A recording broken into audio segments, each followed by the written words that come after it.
of Onyendu, like I have always said. I have been able to prove that several times. I have been able to prove that several times. I take word directly from Onyendu's heart. You don't need to believe me. But as events keep unfolding, I will be coming here with a proof that I take word from Onyendu's heart.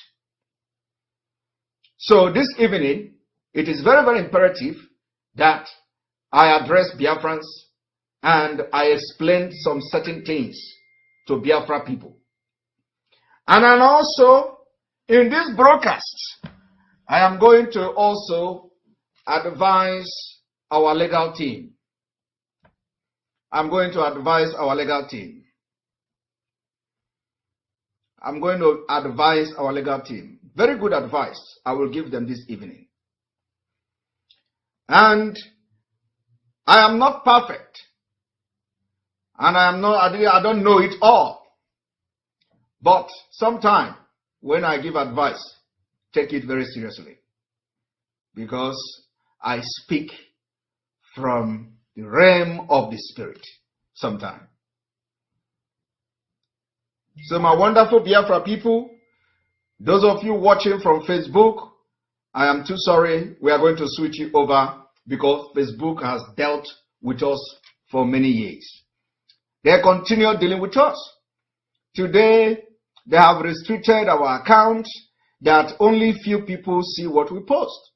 So when we make a post about Biafra, they suppress it. They don't want to, allow anybody to see the post. So we are not going to rely on Facebook. Why I am always coming on Facebook before switching it off is for you to understand that we can actually do without them. Other people are streaming our live broadcast on Facebook. It's allowed. Other people are streaming it on other social media platforms. It's allowed. We will continue to build our very own platform until everybody master it and until our app is fully functional. So on this note, those of you watching from Facebook, we are going to log you off and we urge you to join through the Enter Biafra Channel 1. Thank you. All right. And after that, we are going to refresh the system to make sure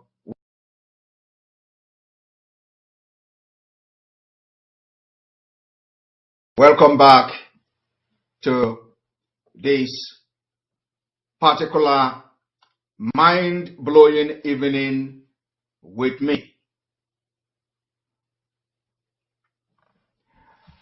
And like you all know, I want to go straight to the point. Let me give you a background of what we are going to do this evening.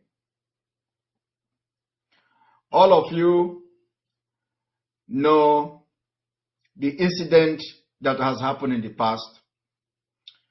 All of you know after Onyendu's court raised alarm.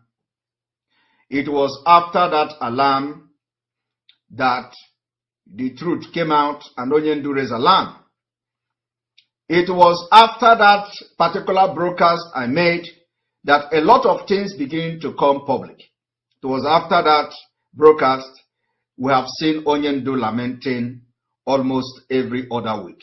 It was after that program that we see Onyendu is doing everything to fight for his right, and today Onyendu again have dragged Malami to court for disobedience of court order.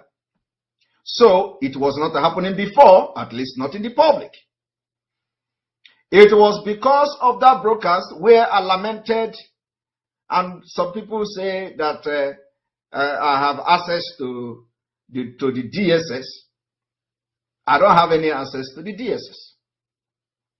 Some people say, some people in Nigeria, some politicians or the government are giving me information. I don't have any access to the government. And let me tell you, when the man who was attacking me, called Wazirike, when he was mocking himself, said that nobody calls them, nobody knows them, no politician call him, no politician know him, it is not because I don't have access to politicians in Nigeria. Some of them know me very well. Some of them know me very well. And I have their contact. But what I said is that I do not want to speak to any politician in Nigeria. And I challenge anybody, if you know where I have spoken with anybody, bring the audio record. Not even talking about Biafra, but just speaking with somebody who is a politician in Nigeria as a friend. Bring the audio. Because there is nothing like that since 2019. Now, when I posted a picture of me, Biafrally photoshopped, it was an amazing picture. And I commend the young man who did that. I've been discussing with him. He did a very good job. It's a very good concept, which everybody must applaud.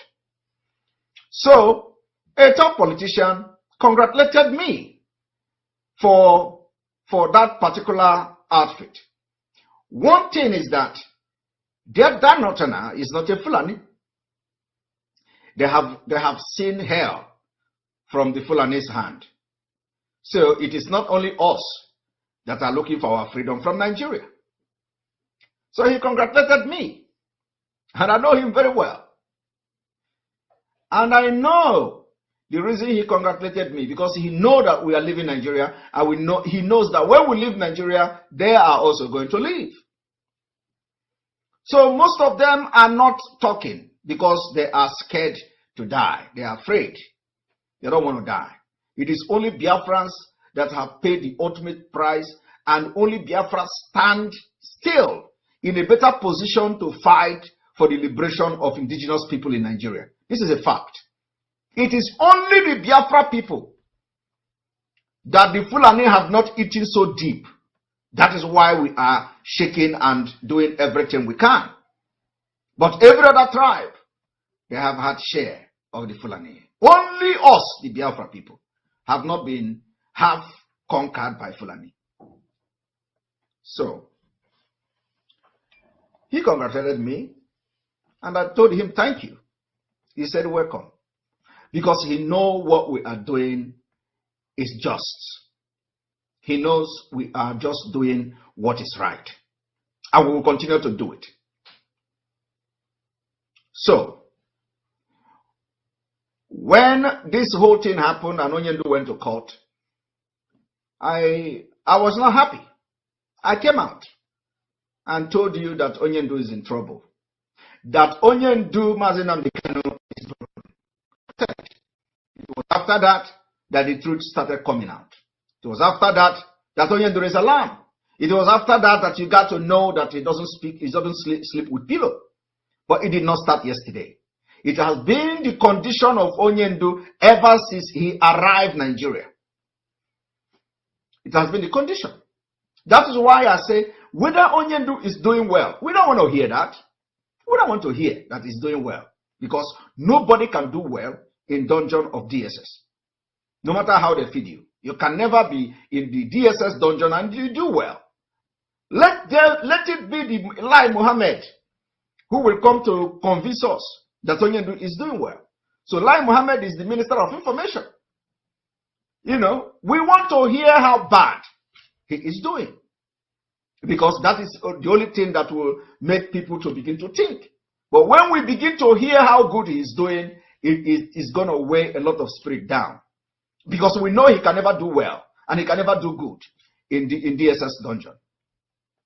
That is not to say that what the update the legal team are giving are not good. The updates are good. But then, we must know there is no way Mazi Nnamdi Kanu will be doing well in DSS dungeon. Now, this is not the reason I have come this evening. The reason I have come this evening is for you to understand how connected some people who joined Biafra struggle during the COVID-19, how connected we are with Mazi Nnamdi Kanu. Some of you don't know that, but I'm going to prove it to you today. When you see us, you cajole us. COVID-19, Biafra freedom fighters, but we are more connected with Mazi Nnamdi Kanu, even more than his own brothers and sisters. And that is what I have come here to prove to you today. Now, Without wasting time, because I want this video to be as very short as possible, I want you to watch this video.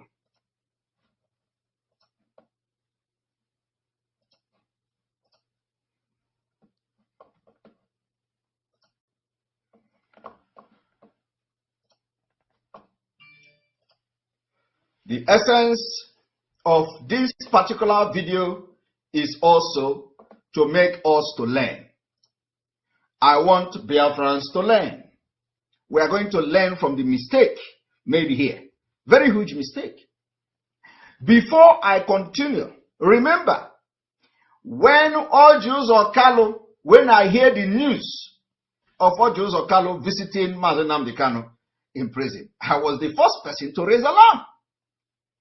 I was the first person to raise, not just raise an alarm, I came live and raised serious alarm against Ojus Okalo visit. I did not speak with the legal team. Not that I don't have the, not that I cannot contact them. I did not speak with them. I did not speak with nobody. But I was the one who came out authoritatively to kick against the visit of Ojus Okalo. Now, something is going to shock you people today, so that you will know where problem is coming from. I want you to listen to this video.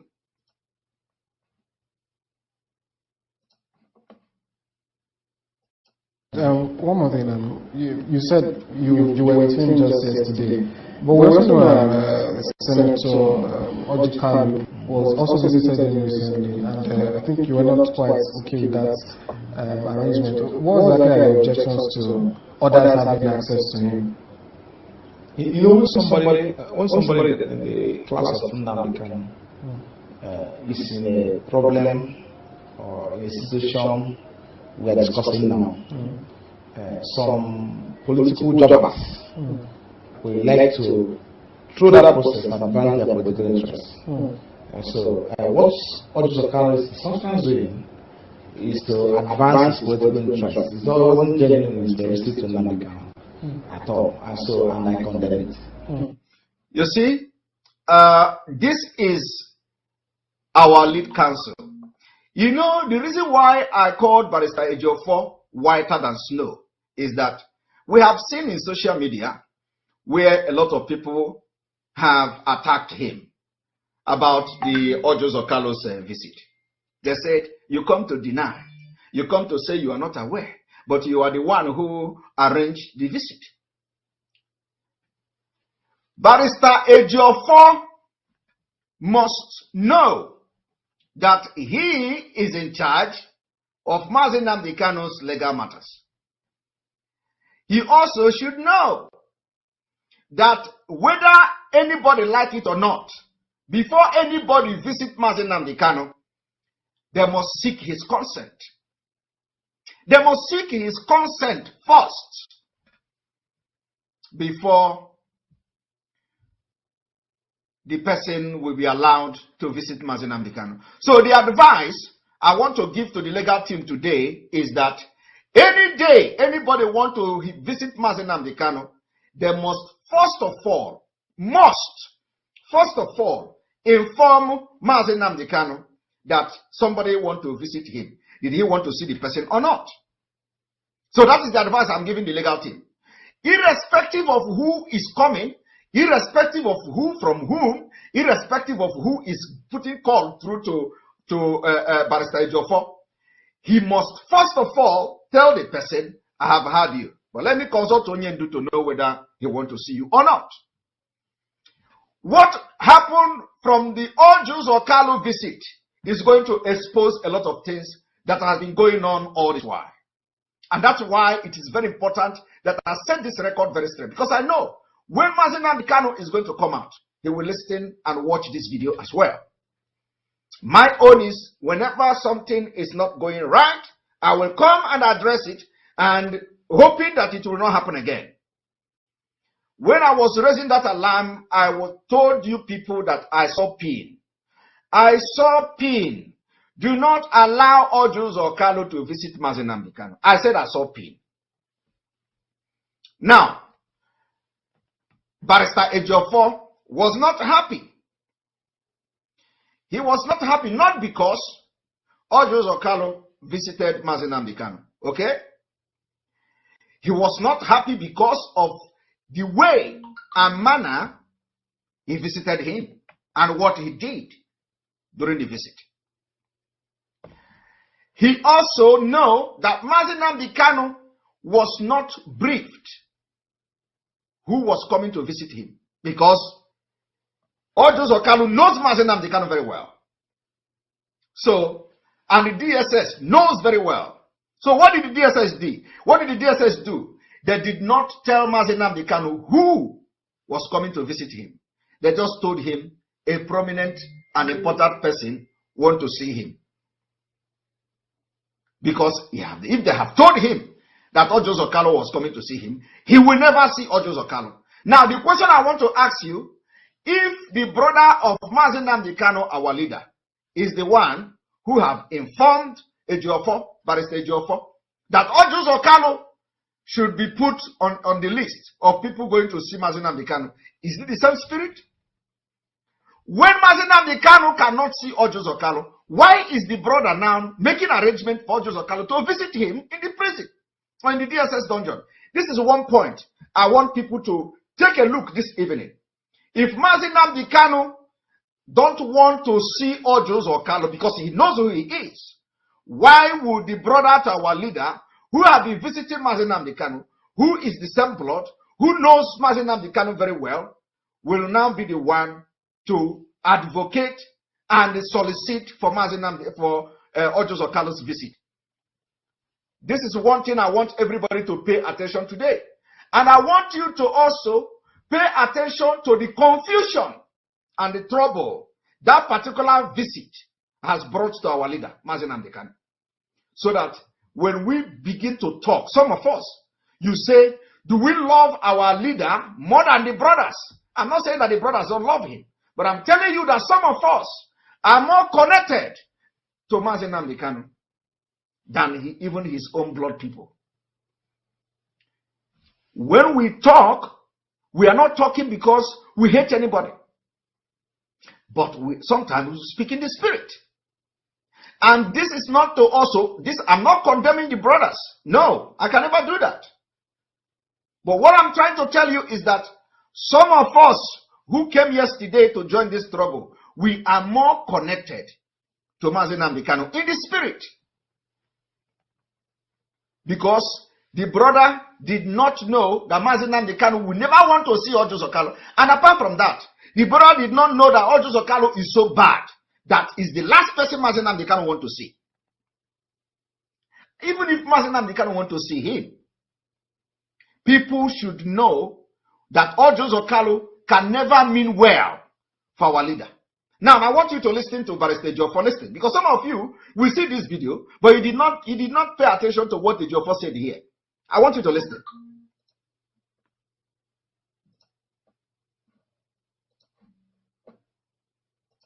And so I will issue a statement in a couple of hours coming to discuss further on his mission to DSS and what he did there when he went to see Nnamdi Kanu. So because the court made a guideline for and protocol for visitation. So anybody who's going to visit Nnamdi Kanu must at all times go along with his wife, at least one. So though they got expanded persons visiting him to 3 persons, but one of them must be a lawyer to be present at the point of visit. Now we've been doing this for the past few months with DSS. A person who hasn't come to visit Nnamdi Kanu before, once you arrive at DSS, first of all, we notify the DSS in advance that Mr. XYZ is coming to visit him along with XYZ person. Formally notify them in writing. This is the text and guideline courts gave us. So upon arrival, they first of all notify the people who are in charge of the matter about our presence and about the presence of the new person who's coming to visit him. If the new person who is coming to visit him is cleared by the people who are receiving us, then he will also pass through a procedure. They will take his pictures, take the other things they usually do there. Then before they allow us in. This has been established from time go. Even the brothers passed through this process. The wife, the biological wife, who came from all the way from UK to see him, passed through this process. So now, and all deserted him and left. So, on the day scheduled for the Oscar visit, when we called in the morning, that was on Thursday, right? Friday. That was on Monday this week. So when we called in the morning to be notified by one of the Nnamdi Kanu's siblings that Ojuso Kanu made a contact with them and he wants to see him. So you see, one of the siblings of our leader,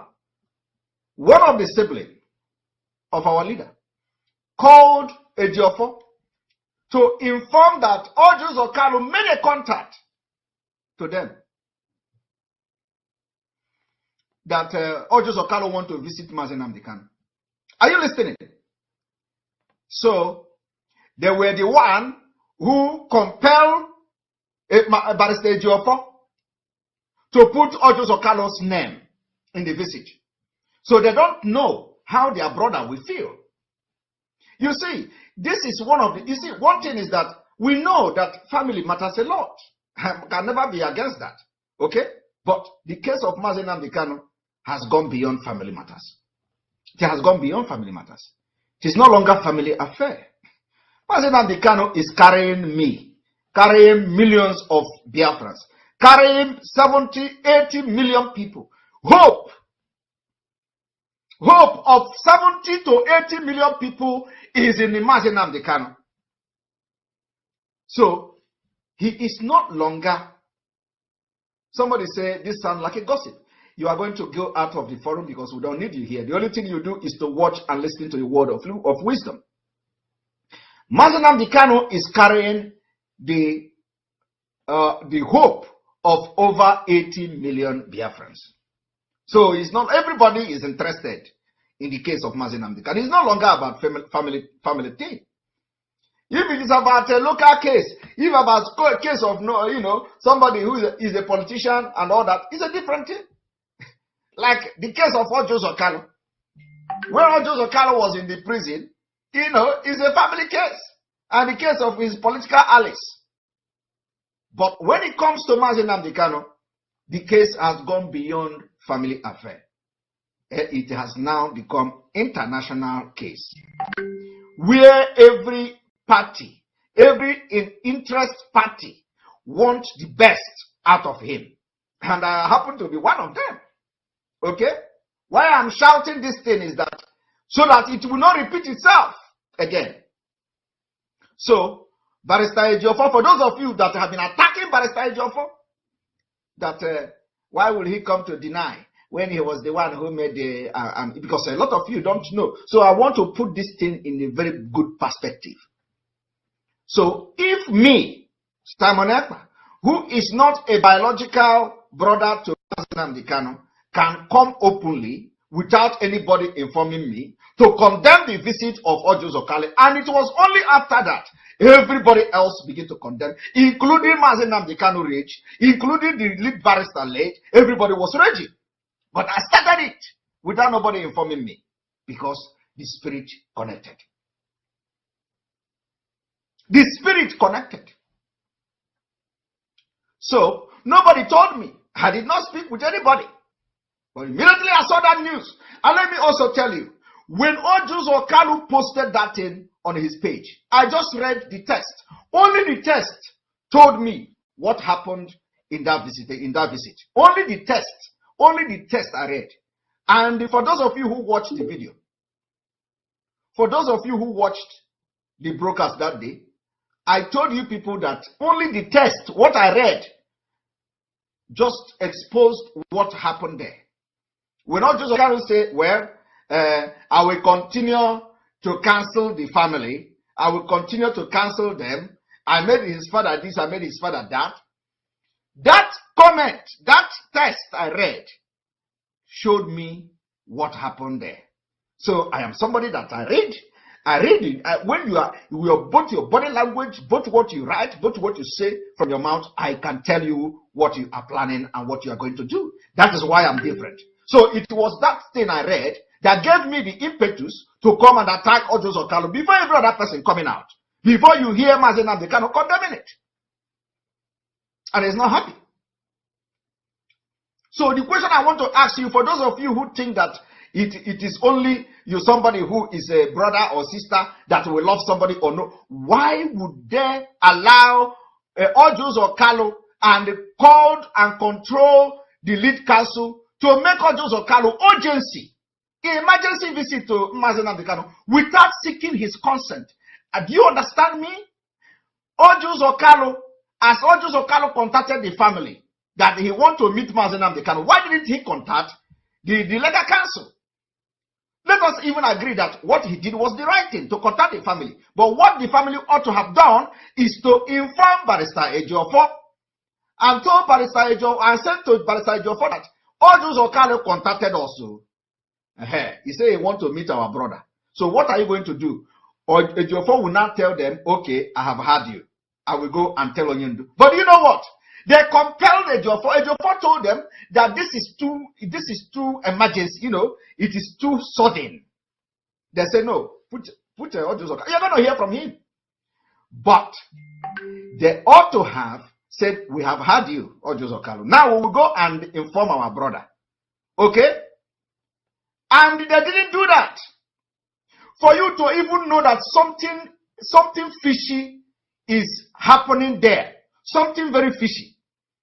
When Ojos Okalu get to the DSS, he did not tell he told the DSS not to inform Mazi Nnamdi Kanu that it was Ojos Okalu coming to see him. So Ojos Okalu knows very well that why he went there. The DSS knows very well that everything is not all right. So the question is, have Ojos Okalu injected any spirit into our leader? Have Ojos Okalu injected something spiritually into our leader? This is something that must be investigated. I want you to watch.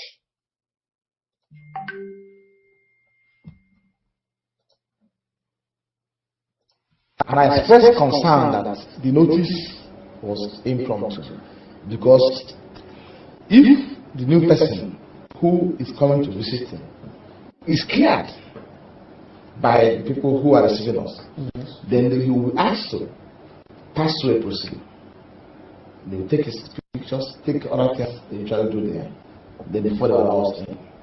This has been established from time go. Even the brothers pass through this process. The wife, the wife, the biological wife, who came from one day from UK to see him, passed through this process. So now, and all said him and left. So, on the day scheduled for the Okalu visit, when we called in the morning, that was on Thursday, right? On Friday. That was on Monday this week. So when we called in the morning to be notified by one of the Nnamdi Kanu's siblings that Ojos Okalu made a contact with them and they want to see him. And I expressed concern that the notice was impromptu. You see, he's expressed concern that the notice of Ojos Okalu wanting to visit our leader was impromptu. He raised a concern. I want you people to understand what is going on here. Now, of course, when I'm doing this thing now, a lot of people will think we are here to gossip. No. We are here to set the record very straight so that this kind of thing will not repeat itself again. The lead counsel told them that this notice is impromptu. How can you want Ojos Okalu to go and visit Mazi Nnamdi Kanu immediately? Now watch. Because a lot of you have attacked Ejiofor and all that. The reason I am doing this is to tell you that you mustn't be a biological relation to somebody to connect with that person spiritually. And I'm proving it to you today. Because what the siblings and the brother of our leader did not see, I saw it. I saw it.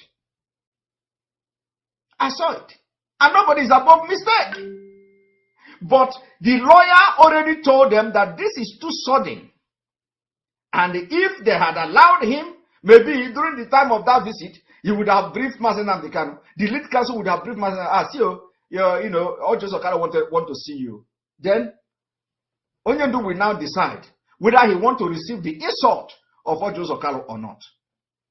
So that when he allowed that and approve it, then it will be a different thing. Now, I want you to watch.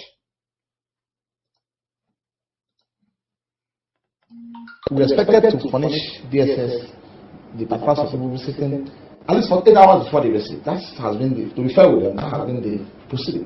Yeah. To enable them go do other things they want to do with them, or probably profile the person and whatnot. So, but notice wasn't prompt. I was like, I don't think they will allow him in because it's just coming, being notified, he's then being supplied to them this morning. Then I said, okay, we have to amend our list to include his name that morning. He went there that morning with the message from one of our lawyers.